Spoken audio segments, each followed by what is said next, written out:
Hello दोस्तों, एक बार फिर से आपका दी ज्ञान आध्यात्मिक चैनल पर स्वागत है, जहां पर आपको हमेशा ही एक नए आध्यात्मिक रहस्यमय से अवगत करवाया जाता है। और आज एक बार फिर से हम बहुत ही रहस्यमय टॉपिक पर चर्चा करेंगे। 3, 2, 1, go. भगवान से मुलाकात। भाई आज मेरी भगवान से मुलाकात हुई और शमशान में जलते हुए पुतलों को देखकर मैंने आत्मा से पुकार करी और प्रभु मेरे सामने आकर खड़े हो गए। मैंने उन्हें कहा कि हे भगवान, ये कैसी लीला है आपकी? क्या इन चीखती चिल्लाती आवाज़ों के बीच आपको कोई भी नहीं कि ये लोग धड़ाधड़ क्यों मर रहे हैं? क्या ये आपकी संतान नहीं हैं? क्या इन्हें आपने नहीं बनाया? तो भगवान ने कहा कि इस दुनिया में आसमान से लेकर इस धरती पर जो कुछ भी है सब मैंने ही बनाया है। तो मैंने कहा कि हे ईश्वर, इनका आपको दुख सुनाई नहीं देता?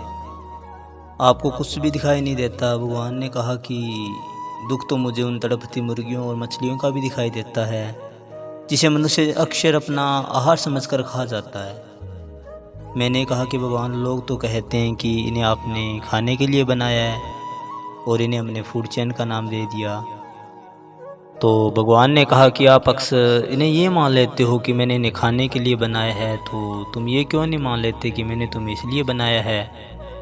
तो मैंने पूछा, ऐसे जलने के लिए, ऑक्सीजन के तड़पने के लिए? तो भगवान ने कहा कि हाँ, क्यों नहीं मानते। जब मछलियों को पानी से बाहर निकालते वक्त तुम ये नहीं सोचते कि ये किसी की माँ, किसी की बहन, किसी का भाई या किसी का पिता तो नहीं है। पानी से बाहर निकालते ही उसका ऑक्सीजन का लेवल धीरे धीरे 90 से 70, 70 से 60, 60 से 40 और 40 से ख़त्म। उस आखिरी समय में भी वो मछली मुझे ऐसे ही पुकारती है जैसे ये लोग आज मुझे ये सांस न आने पर पुकारते हैं। आज मैं देखता हूँ कि लोग मुझे इंटरनेट पर जो है कर्मा की पोस्ट डालते हैं कि आप किसी के लिए जो करेंगे अब वैसा ही भुगतना होगा।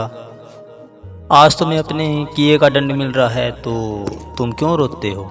इसे स्वीकार करो और मुझसे क्यों आस लगाए बैठे हो कि मैं तुम्हें आकर बचा लूँगा।